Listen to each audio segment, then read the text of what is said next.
aproximadamente 200 años después de la muerte del rey David, los profetas anunciaron que otro rey vendría de Belén, el Mesías prometido. Pasaron muchos siglos más de espera, hasta que Jesús, el Salvador, fue enviado.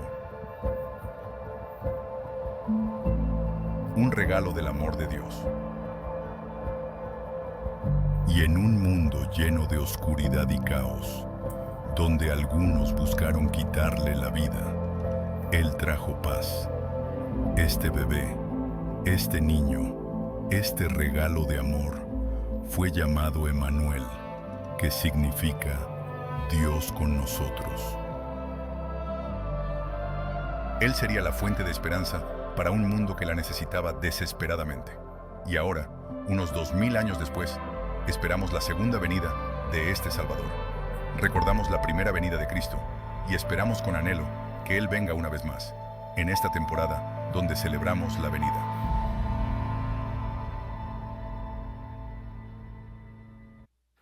Gloria a Dios, denle un fuerte aplauso al Señor. Solo nuestro Dios es digno de recibir la alabanza, la adoración. No hay otro nombre sobre todo nombre, solamente el nombre de nuestro Señor. Así que el día de hoy estamos aquí gozosos.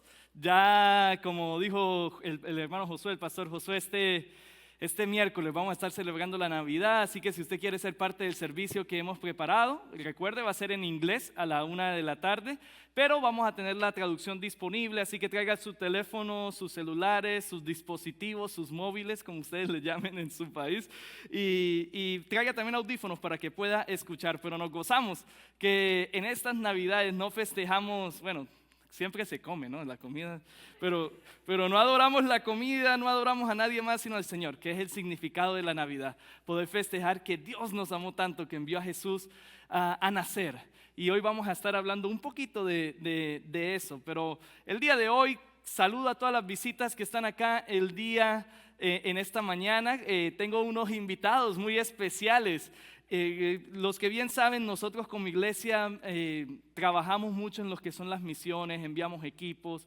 Recientemente varios de nosotros fuimos a México en un viaje misionero por una semana, y nosotros tenemos diferentes partners, si se puede decir así en inglés, no sé cómo llamar, hermanos en la fe, en otros países. Y trabajamos siempre de la mano en muchos países con una iglesia llamada Vida Nueva. Y hoy tenemos a 3 personas desde El Salvador que han venido aquí a la Florida a pasar unas vacaciones. Así que Daniel junto a María Elena y Jorge, sean bienvenidos. Si pueden alzar las manos para que los conozcan. Así que sean bienvenidos. Disculpa, Jorge, se me fue. Jorge, María Elena y su hijo Daniel son de El Salvador, de la iglesia Vida Nueva allá, así que nos honran con su presencia. Espero que disfruten su estadía aquí en la Florida, en el área de Tampa, alrededores. Así que bienvenidos. Gracias por estar aquí el día de hoy. Fue hace, creo que más de 3 años, ¿no? El verano del 2022 que yo conocí a Daniel cuando estuve en un viaje misionero en Costa Rica y fue uno de los traductores del equipo. Estuvimos en México y también en México estuvo allí Daniel, pero hoy tengo el privilegio de conocer a sus padres, así que estoy muy contento de que están aquí. Sean bienvenidos, y no solamente ustedes, sino también cualquier otra visita. Si usted está acá por primera vez, sean bienvenidos, así que con todo el gusto. No es casualidad que estén aquí el día de hoy. Nuestro Dios es un Dios de propósito. Amén. No, pero están dormidos. Amén. Ay, gloria a Dios. Yo dije, ¿será que vine al lugar equivocado? A ver si nos despertamos un poquito. El que debería estar cansado soy yo. Créame que ha sido un día largo, pero aquí estamos para la gloria del Señor. Pero como puede ver en pantalla, finalizamos lo que ha sido la serie de predicaciones que hemos titulado La Venida. Hoy terminamos con esa serie. Hemos hablado del amor, hemos hablado del gozo, de la paz las últimas 3 semanas. Y hoy vamos a estar hablando de algo muy importante, que es la esperanza que tenemos en Cristo Jesús. Cómo Jesús al nacer trajo esperanza a este mundo, pero aún hoy esa esperanza sigue viva según la palabra. Así que si usted me acompaña, incline su rostro. Vamos a orar por el mensaje el día de hoy y que sea el Señor guiándonos a través de su palabra. Dios del cielo, venimos delante de ti en esta hora, Señor, con acción de gracias en nuestros corazones, Señor, porque el día de hoy nos has permitido estar aquí en esta tarde para escuchar tu palabra, Señor. Padre, muchos de nosotros tenemos diferentes situaciones. A veces queremos tirar la toalla, Señor, pero ayúdanos a mantenernos firmes en la esperanza viva que tenemos en ti, Señor. Gracias por el amor tan grande que tú nos has mostrado, Señor. Gracias porque tú cuidas y guardas de cada uno de nosotros. Y en esta hora, mientras vamos a través de tu palabra, te pedimos que seas tú hablando a nuestros corazones. Que sea tu Santo Espíritu, Señor, direccionándonos. Y que cada uno de nosotros salga de este lugar sabiendo que tenemos una esperanza. Una gran esperanza en ti. En el nombre de tu Hijo amado, el Señor Jesucristo. Amén, amén, amén. Y para empezar el día de hoy, quiero hacerles una pregunta, no la tienen que contestar, pero usted puede meditar en su asiento, allí donde está. ¿Alguna vez en medio de nosotros nos hemos sentido que no hay esperanza? Quizás una época en nuestra vida donde las cosas eran difíciles, y quizás no solamente difíciles, sino quizás imposible de salir de dichas situaciones. Quizás muchos de nosotros nos hemos enfrentado con esa situación cuando el doctor dice no hay nada más que se puede hacer. O quizás las finanzas nos dicen no hay salida de este agujero en el que estamos. O quizás nuestra propia lógica, nuestra mente nos dice esto no va a cambiar. No hay manera que podamos salir de acá. Hace días atrás estaba reunido con un hermano y el hermano me comentaba cómo hace ya años atrás su hija, que en el 2002-2003 tenía 3 años de edad, tuvo un diagnóstico y el doctor le dijo no me complace darle estas noticias, pero su hija tiene leucemia y le quedan 5 meses de vida. ¿Cómo cree usted que se sintió ese hermano a escuchar esas palabras?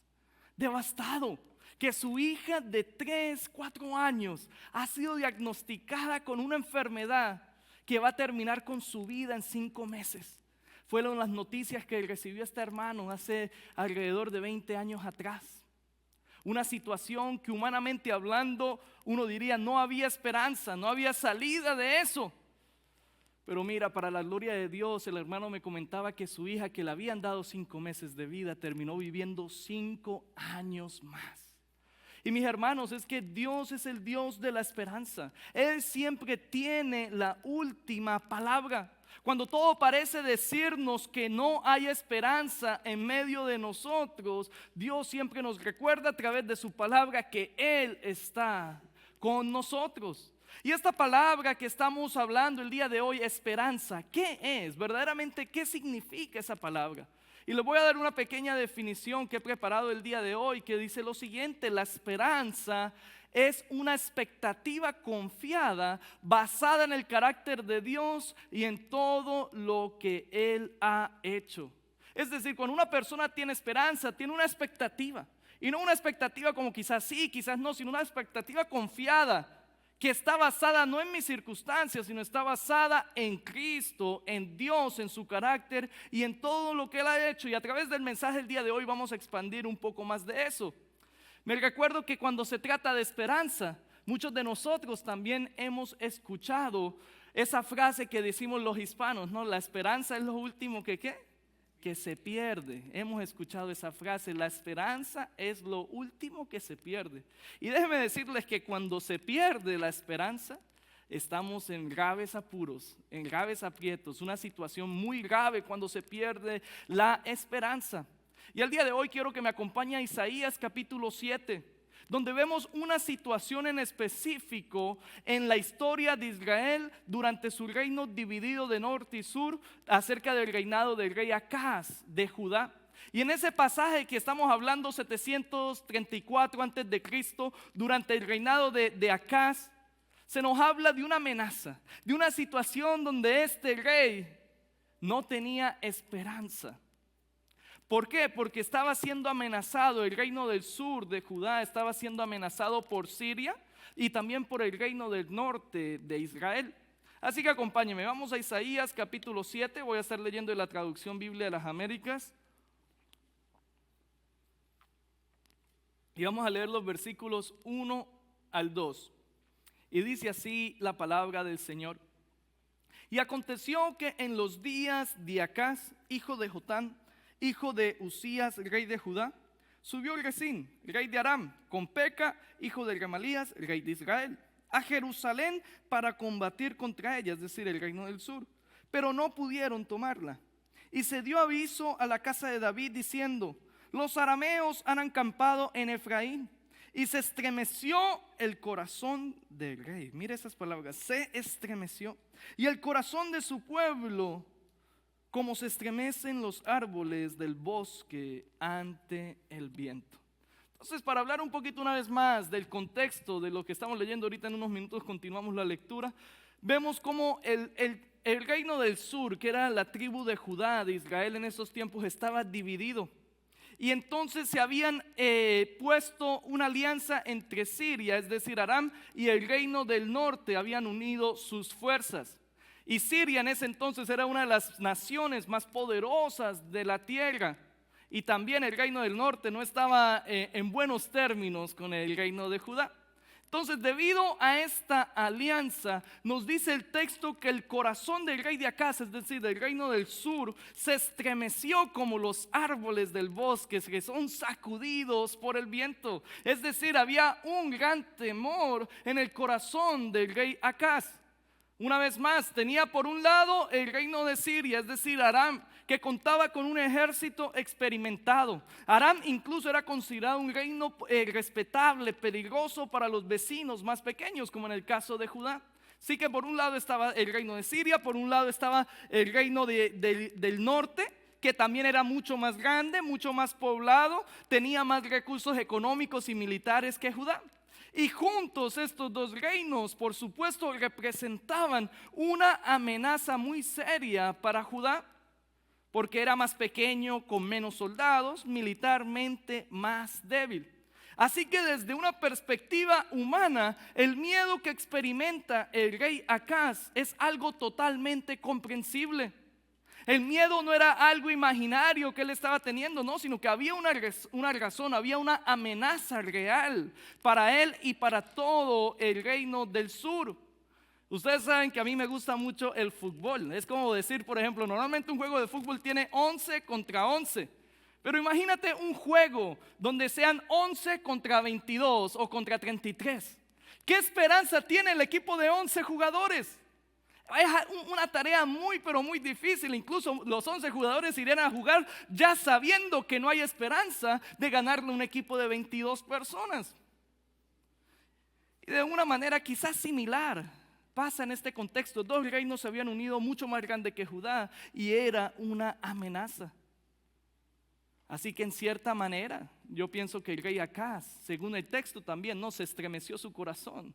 En cierta manera tuvo una situación donde había desesperación, donde quizás en su corazón no había esperanza de ver la manera de salir de ese conflicto.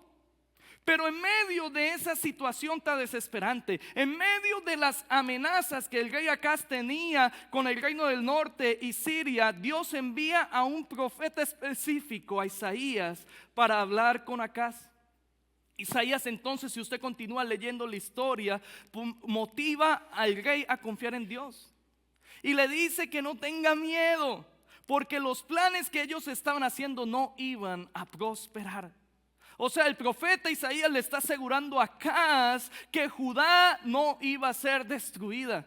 Y en medio de todo lo que está pasando, en medio del temor, de ese corazón estremecido, las noticias o el mensaje que trae Isaías al rey Acaz son buenas noticias. Decirle que no se preocupe, que todo va a estar bien. Entonces, para fortalecer entonces el mensaje, la fe del rey, Isaías dice que Dios le ofrece cualquier señal, pero Acaz se niega a eso. Dios le ofrece a Acaz una señal, no porque Dios dude, sino porque Él sabe que el corazón humano necesita ser afirmado. Entonces Isaías anuncia que Dios dará una señal de todos modos. Acompáñenme, los versos 10 al 14 para leer un poquito más acerca de esto. Isaías 7, versículos 10 al 14 dice lo siguiente. El Señor habló de nuevo a Acaz diciendo: pide para ti una señal del Señor tu Dios, que sea tan profunda como el Seol o tan alta como el cielo. Pero Acaz respondió: no pediré ni tentaré al Señor. Versículo 3, entonces Isaías dijo: Oíd ahora, casa de David, ¿os parece poco cansar a los hombres, que también cansaréis a mi Dios? Por tanto, el Señor mismo os dará una señal. ¿Cuál es esa señal? He aquí, una virgen concebirá y dará a luz un hijo, y le pondrá por nombre Emmanuel. Qué interesante. Vemos que Dios estaba determinado a hacer algo. En medio de este conflicto militar que hemos leído el día de hoy, Dios habla a través del profeta Isaías y habla acerca de una señal, de que una virgen iba a concebir un niño, y ese niño iba a ser llamado Emmanuel, que significa Dios con nosotros. Y fíjese muy bien en esto el día de hoy. En medio de una posible batalla entre dos reinos contra uno, Dios daría una señal. Y esa señal tenía el objetivo de brindar esperanza, confianza a Acaz y a todo el reino de Judá. Ellos sabían la amenaza que había, y la señal que Dios quería enviar tenía ese objetivo, esa meta de dar esperanza al pueblo. Yo no sé usted, pero uno pensaría que tal señal, si Dios va a dar una señal para brindar esperanza en este contexto, tendría que ser algo grande. ¿Qué tipo de señal? Bueno, yo no sé ustedes. Yo pensaría que una señal sería quizás que otro ejército hiciera una alianza con el pueblo de Judá, o quizás una lluvia de granizo, o que el Señor envíe millares de ángeles para batallar por ellos. Algo así vendría a nuestra mente y pensaríamos que sería una buena señal en este contexto. Pero no sucede así, sino la señal que Dios iba a mostrar es algo totalmente inesperado. La señal de esperanza, de que todo iba a estar bien, de que el Señor estaba con ellos, era basada en el nacimiento de un niño, de una virgen. Y yo me pregunto, al escuchar eso del profeta Isaías, el rey Acaz, ¿qué le debió haber pasado por la mente? Algo imposible, algo nunca antes visto, que una virgen dé a luz. Algo imposible. Así que humanamente hablando, me imagino que él se preguntó cómo el nacimiento de un niño a través de una virgen me va a ayudar en esta situación. Cómo el nacimiento de un niño a través de una virgen me va a ayudar en este conflicto que hay. Especialmente cuando en sí el nacimiento de una virgen, el nacimiento de un niño a través de una virgen es algo imposible. Nunca antes en la historia de la humanidad una virgen había quedado embarazada. Acá se estaba atravesando una etapa, una vez más, donde muchos dirían que no había esperanza para su pueblo, donde muchos dirían que no había salida. Un pueblo pequeño, una amenaza con dos pueblos muy grandes.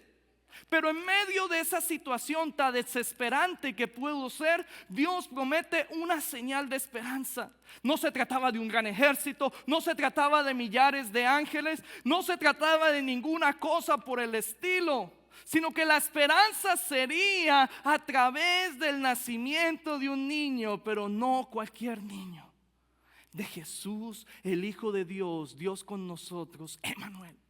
En pocas palabras, el Señor le dice a Acaz por medio del profeta Isaías que hay esperanza, que hay luz al final del túnel, que viene la calma después de la tormenta a través de un nacimiento imposible que es el de Jesús.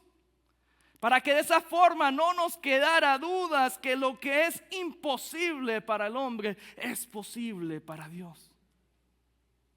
Y lo que fue profetizado hace más de 2700 años atrás por Isaías, esa señal que parecía imposible, tuvo su cumplimiento, y hoy podemos festejar y celebrar que esa profecía fue cumplida. Mateo 1, versículos 22 al 23. Vea cómo más de 700 años después de la profecía de Isaías, hay un escritor, un autor que habla del nacimiento de este hombre. Mateo 1, versículos 22-23 dice lo siguiente: todo esto sucedió para que se cumpliera lo que el Señor había hablado por medio del profeta, diciendo: he aquí, la virgen concebirá y dará a luz un hijo, y le pondrá por nombre Emmanuel, que traducido significa Dios con nosotros. Así que en Mateo vemos el cumplimiento de una señal, de una profecía que fue dada cientos de años anteriores, pero que fue cumplida por nuestro Señor. Gloria a Dios. La Virgen concibió a un hijo llamado Emmanuel. Esta señal en sí misma representaba que Dios caminaba con su pueblo en medio del caos. Dios no solamente promete ser el pronto auxilio, sino que promete su presencia. ¿Cómo se llama el niño Emmanuel? ¿Qué significa Emmanuel? Dios con nosotros. Por eso en aquel momento Juan, el apóstol Juan, escribe y empieza su evangelio. En el principio era el verbo, y el verbo era con Dios, y el verbo era Dios. ¿Y qué hizo ese verbo? Ese verbo vino y moró, habitó en medio de nosotros. Eso es algo que en la teología se conoce como la encarnación. De que Dios, el más alto de los seres, el más majestuoso, el más excelente, envía a su Hijo, se envía a sí mismo, 3 en 1, para ser hecho semejante a los hombres, para habitar y morar en medio de nosotros. Y vemos la fidelidad de Dios. Él promete protección y esperanza a su pueblo por medio del nacimiento de su Hijo. Ahora bien, una vez más, cómo el nacimiento de un niño a través de una virgen le iba a servir de ayuda a Acaz en su situación. Una vez más, humanamente hablando, lo que Acaz necesitaba era más refuerzos militares, o quizás necesitaba 1,000,000 de ángeles o algo por el estilo. Como el nacimiento de este hijo era lo que necesitaba Acaz. Pero déjenme decirles que el nacimiento de Jesús era todo lo que necesitaba Acaz. Porque la venida de Jesús da una esperanza que permanece para siempre. Ese mensaje, esa señal que él escuchó del profeta Isaías era todo lo necesario, todo lo suficiente que necesitaba este rey en ese momento de desesperación. Y déjenme decirles algo, al igual que en los tiempos de Acaz, la vida del cristiano, por supuesto, está lleno de ocasiones desesperantes como la que él tuvo. Ninguno de nosotros es el rey de un reino y está ahorita en conflictos, no estoy diciendo eso, pero de una manera similar nosotros pasamos por situaciones desesperantes, por dolor, sufrimiento, por diferentes tipos de cosas, situaciones donde los doctores quizás dicen no hay nada que se pueda hacer, que esa enfermedad no tiene cura, quizás económicamente no hay salida. Quizás te dicen ya eso está perdido, situaciones que en el medio de ellas sentimos que no hay esperanza, situaciones en donde los pronósticos y la mayoría de personas no ven ninguna salida, no ven esperanza. Sin embargo, tú y yo que estamos acá el día de hoy, le servimos a un Dios que es el que tiene siempre la última palabra. No importa lo que el mundo, el doctor o alguien diga, el que tiene siempre la última palabra es nuestro Dios. Él tiene la última palabra. El ser humano puede decir que es imposible, pero Dios es experto en hacer lo imposible posible, de traer esperanza. Y así como la esperanza de Acaz, escúcheme muy bien, la esperanza de Acaz en ese momento de dolor, de conflicto, en cada una de las situaciones que estaban pasando Acaz, su esperanza dependía del nacimiento de Jesús. Y de la misma manera la esperanza de nosotros hoy, en pleno año 2025, está anclada en el mismo Jesús. En el mismo Jesús que ya nació de una virgen y que prometió que volvería por su iglesia. Y cuando nuestra esperanza está en Jesús, vemos cómo las cosas se invierten en contra de todo pronóstico humano, si así la voluntad de Dios y su soberanía lo permite. Muchos de ustedes saben y conocen que yo tengo un hermano mayor que yo, somos 2. Y para la gloria de Dios, él está ejerciendo su sueño, él es doctor, está trabajando actualmente en Colombia, tiempo completo, con diferentes tipos de pacientes. Y siempre me llena de gozo escuchar sus historias. Y recuerdo que mi hermano me comentaba que en cierta ocasión, ha tenido varios ejemplos como esto, pero él me decía, Jim, en una ocasión una señora vino. Le hicimos todos los exámenes en el consultorio y mostraba todo que tenía un tumor en su cabeza. Un tumor maligno, cáncer, en su cabeza. Y esa señora era cristiana. Y entró, le dieron esas noticias y la señora dijo, no, yo no estoy preocupada, Dios está en control. Y esa señora empezó a orar. Meses después, tiene la cita de nuevo, un chequeo, y mi hermano con sus propios ojos, cuando vuelven a hacer el mismo examen, ya ese tumor desaparecido. La ciencia, por supuesto, no puede aceptar o admitir que es un milagro. Simplemente dice, no sabemos qué fue lo que pasó. Pero nosotros que estamos en Cristo podemos ver cómo un Dios hace algo imposible, posible. La Biblia, incluso cuando la vemos, está lleno de escenarios como este. Escenarios donde quizás no había salida, donde quizás no había esperanza. Escenarios donde los pronósticos, donde el ser humano indicaba una cosa, pero Dios indicó la otra. Hablemos de Abraham por unos instantes. ¿Qué pasó con Abraham? Sal de tu tierra y de tu parentela y haré de ti una gran nación. Pero el problema es que tanto él como su esposa estaban avanzados de edad y también su esposa era estéril. ¿Fue eso un impedimento para que la promesa de Dios no se cumpliera? Para nada. Vemos que Dios fue fiel a su promesa. Podemos hablar de José, Moisés, David. Podemos hablar de ese cuerpo de Lázaro en la tumba, donde el mismo Señor Jesucristo le dice, Lázaro, levántate, sal de ahí. Y aquel que las personas que el mundo dieron por muerto cobró vida. Lo que era imposible fue posible por el Dios que hizo los cielos y la tierra. Donde no había esperanza, la esperanza de Dios floreció. Y podemos seguir mencionando muchos más escenarios que vemos en la palabra, pero no alcanzaría el tiempo para hablar de cada uno de ellos. Pero mis hermanos, como cristianos que estamos acá el día de hoy, nuestra esperanza no está en que no va a haber problemas. Nuestra esperanza no depende en que no va a haber crisis, sino que nuestra esperanza está en que Dios estará con nosotros en medio de cada una de estas circunstancias y que pronto le veremos tal y como es Él que nos ha prometido. Déselo fuerte al Señor si se lo va a dar.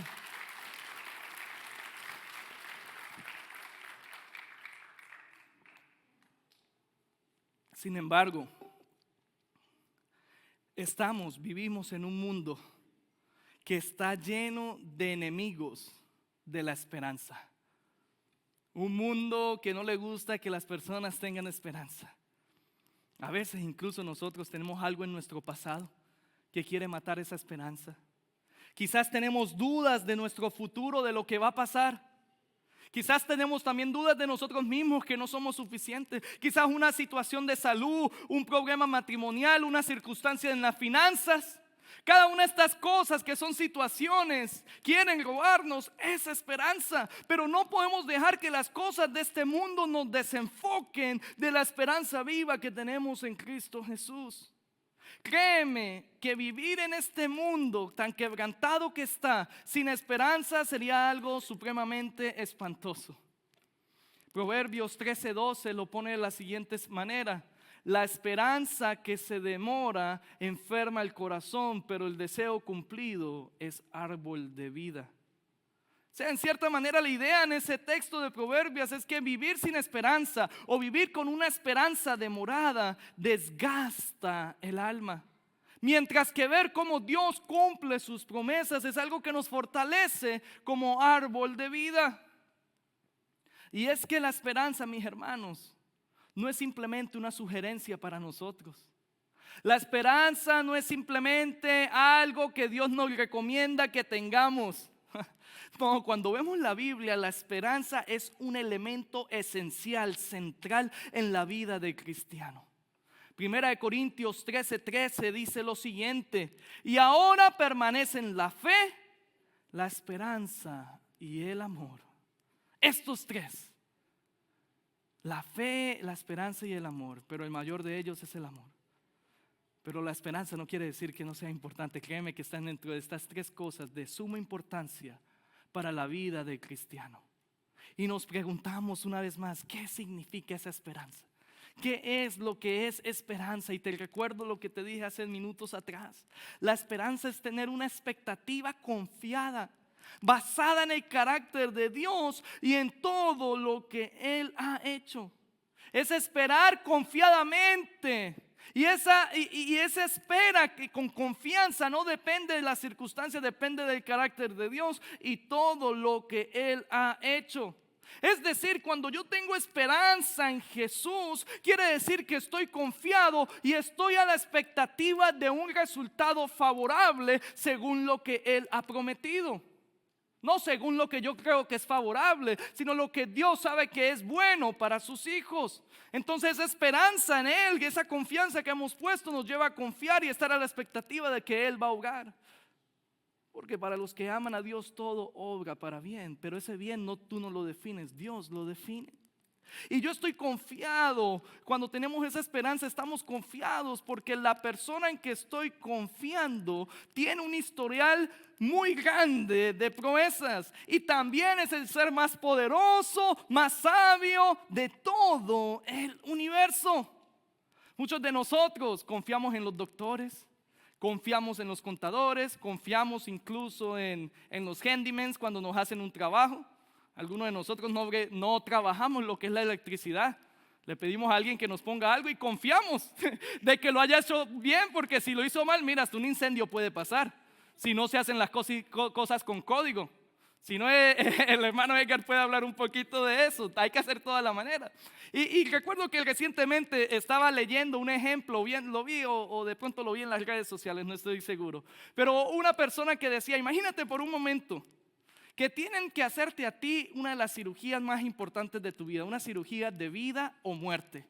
Y te ponen dos opciones. Primero tienes a un doctor que ha hecho esa cirugía más de 500 veces en su vida y cada una de esas 500 veces siempre la cirugía fue exitosa. Siempre todo salió bien con ese doctor. Entonces tienes esa opción. O tienes la opción de este doctor que se acaba de graduar, que nunca ha hecho la cirugía, pero está dispuesto a pasar el cuchillo en tu cuerpo y que tú seas el primero. Recuerdo, una cirugía de vida o muerte.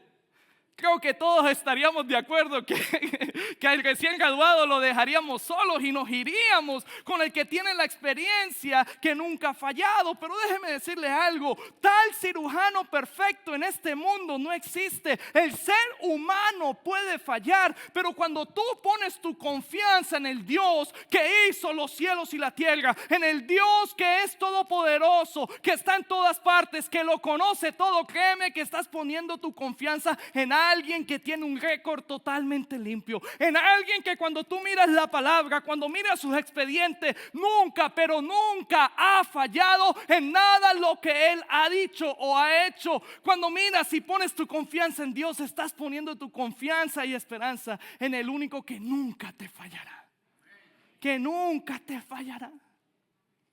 Ahora bien, al mismo tiempo, la esperanza de nosotros va de la mano con lo que es la fe. No se trata de lo que yo veo, no se trata de la vista, sino se trata de la persona en que yo he puesto mi fe. Se trata de aquel en el cual yo he creído, se trata de Dios. Cuando se trata de la fe, muchos de nosotros conocemos lo que dice Hebreos 11:1. Que la fe, ahora bien, la fe es la certeza de lo que se espera, la convicción de lo que no se ve. Es lo que nos dice la palabra acerca de la fe. Pero ¿sabía usted que algo similar nos dice la palabra acerca de la esperanza? Acompáñeme a Romanos 8:24 y 25 y dice así: porque en esperanza hemos sido salvos, pero la esperanza que se ve no es esperanza.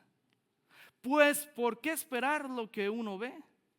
Pero si esperamos lo que no vemos, con paciencia lo guardamos. Qué interesante. Tanto la fe como la esperanza no se basa en lo que yo veo. Se basa en quien yo he creído, en esperar en aquel Dios.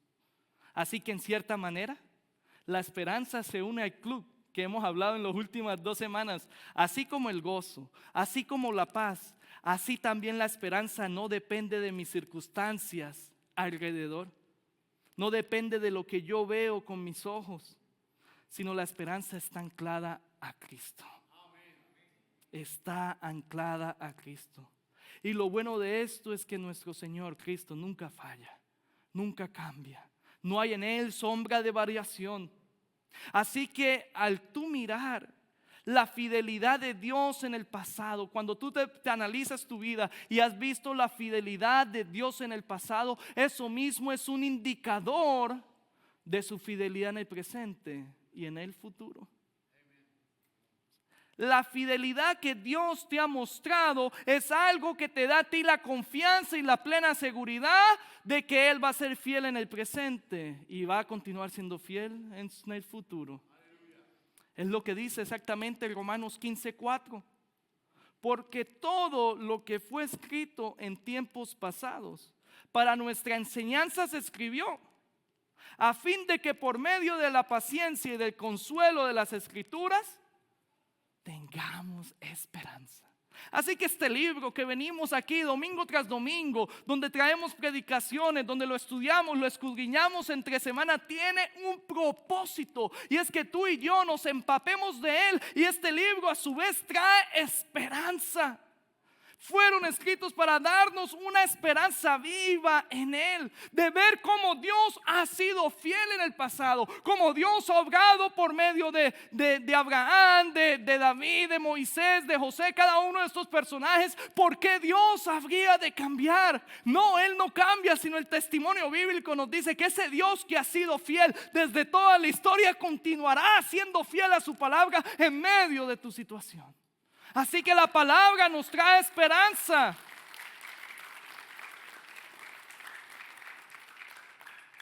Ahora bien, ya para irnos acercando al final de esta tarde, si nosotros como cristianos hablamos de esa esperanza, si hemos visto la fidelidad de Dios en nuestro pasado, si sabemos y tenemos la convicción, incluso por experiencia, que Dios cumple lo que promete, pues entonces como cristianos tenemos una gran promesa que Él nos ha dado y que debemos de tener la plena seguridad que Él cumplirá. Y tú y yo estamos acá. Si tienes a Cristo en tu corazón, tenemos la esperanza y el gran anhelo que Cristo viene pronto y que estaremos con Él por la eternidad.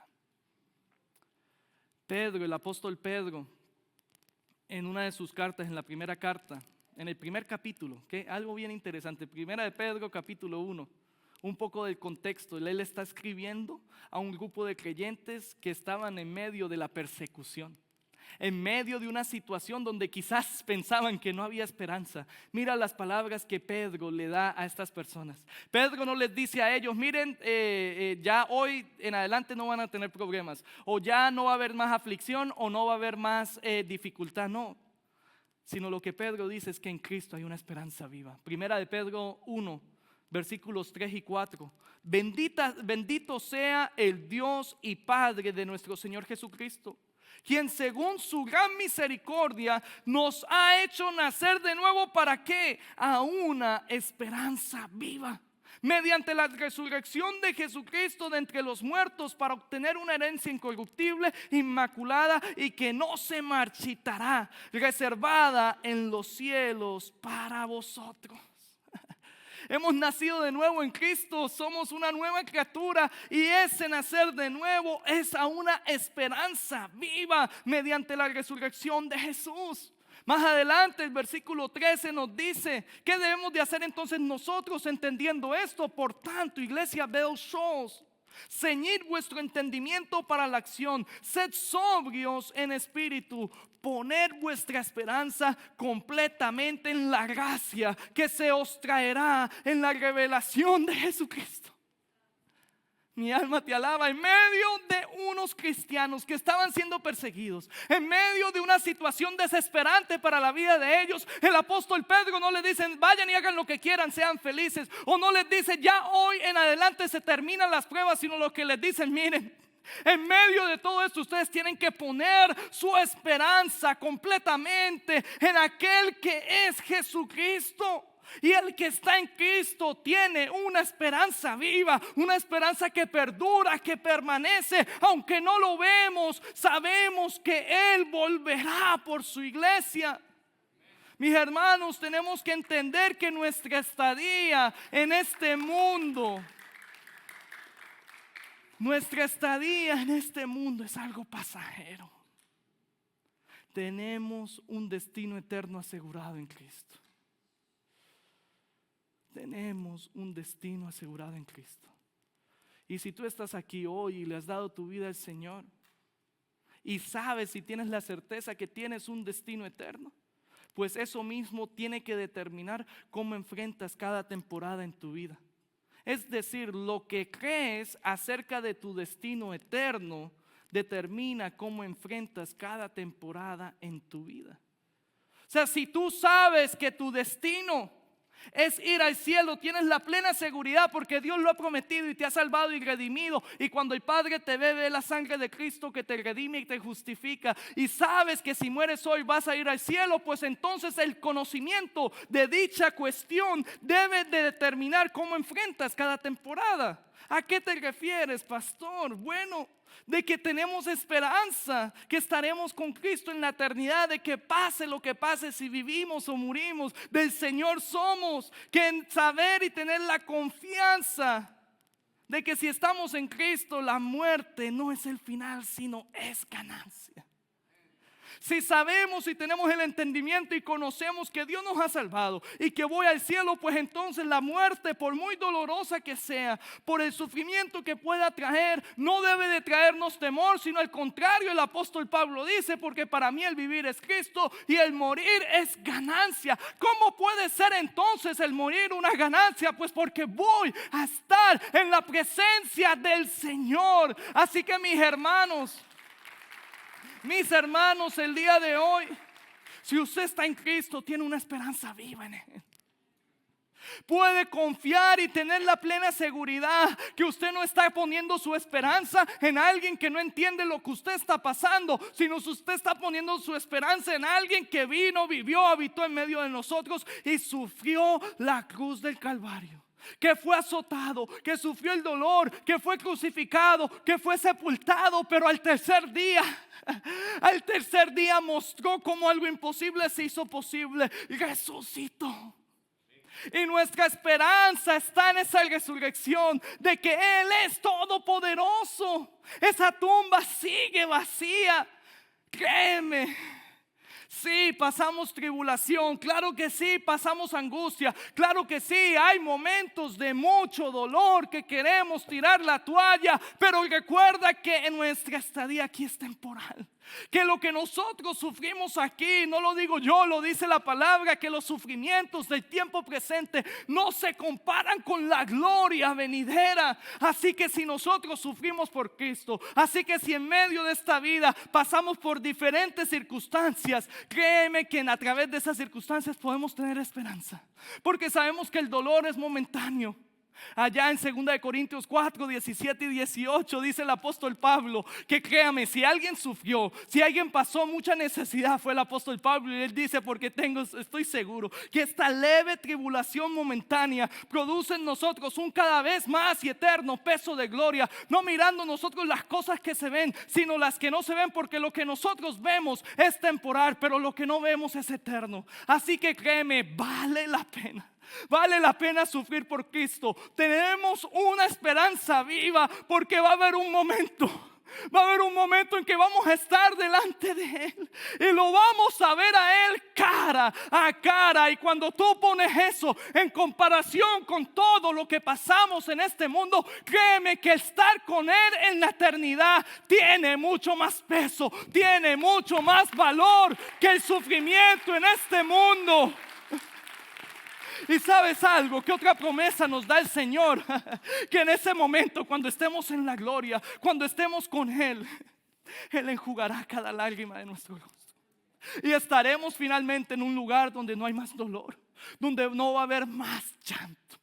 Así que mis hermanos, tenemos esperanza, no porque nuestro alrededor esté bonito, no porque las cosas están marchando bien, sino tenemos esperanza porque Dios nos ha dado una gran promesa. Y yo estoy esperando con muchas ansias esa venida del Señor, cuando venga por segunda vez por su iglesia y estemos con Él por la eternidad.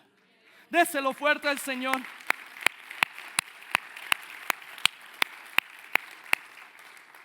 Ponte de pie en esta tarde.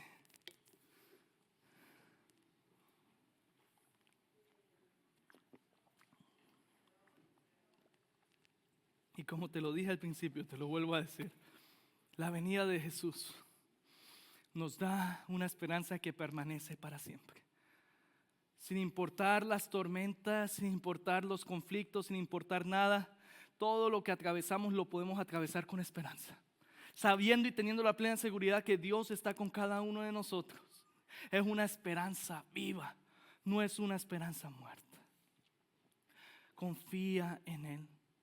Este pasaje que hemos meditado el día de hoy, Isaías 7, apunta más allá de Acaz. Apunta a Cristo, a Emmanuel, el Dios con nosotros. En Jesús Dios no solo habló esperanza, sino esa esperanza se encarnó y habitó entre nosotros. Hoy yo no conozco tu situación, no conozco cada una de las cosas que estás atravesando, ni las que vas a atravesar quizás la próxima semana o este próximo año 2026. Pero lo que sí conozco es al Señor que servimos. Quizás tú estás aquí con un diagnóstico incierto. Quizás tu familia está en crisis. Quizás el futuro parece amenazante. Pero Dios sigue diciendo: no temas, yo estoy contigo. Yo estoy contigo. Y yo no sé qué situación estás pasando el día de hoy, pero te invito a que pongas tu esperanza en Él, tu confianza en Él. Y no me gusta asumir nada. Y déjeme decirle que quizás usted está acá y diga: uy, pero ese pastor sí está loco, ¿por qué él grita tanto? Sí, estoy loco un poquito, pero por Dios. Y créeme que hay esperanza en Él. Y quizás las cosas que hemos hablado el día de hoy no tienen sentido para ti, porque quizás tu primer paso es darle tu vida a ese Dios verdadero. Tu primer paso es darle tu fe y confianza a Él, depositarlo en Jesús. Créeme que hay muchas cosas que pasamos, atravesamos, pero solo en Él hay vida y vida en abundancia. Inclina tu rostro, y si ese eres tú el día de hoy, ¿por qué no repites en tu corazón algo como esto? Señor, vengo a ti el día de hoy y te pido perdón por cada una de las cosas que he hecho. Me arrepiento de mis pecados, soy un pecador. Pero hoy he escuchado de la esperanza que hay en ti, de cómo enviaste a Jesús, tu Hijo, a vivir la vida perfecta, que murió, pero resucitó al tercer día. Hoy creo en Jesús y pongo mi fe en Él. Ayúdame a vivir por ti. Te necesito. Dame esperanza en medio de mi situación. En el nombre de tu Hijo amado, el Señor Jesucristo. Amén, amén. Dele un fuerte aplauso al Señor una vez más.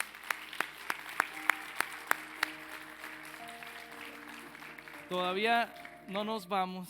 Si usted hizo esta oración el día de hoy, al salir cuando terminemos, yo voy a estar en el lobby. Por favor, hable conmigo, alguien del equipo. Créame que no hay mejor decisión que poner nuestra fe y confianza en el Señor.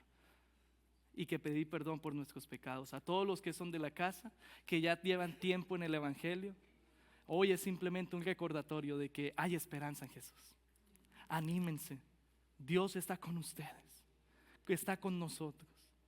Y no nos ha prometido que tendremos una vida fuera de los problemas, pero sí nos ha prometido que en medio de los problemas está con nosotros. Y que esos problemas son temporales, porque es lo que vemos, pero lo que no vemos, la meta, eso es lo que vale la pena. Así que ánimo, mis hermanos. Así que así como ustedes están de pie, hoy vamos a terminar de una manera diferente. Hay un anuncio muy importante que tengo que darles a la iglesia y quiero que oremos también.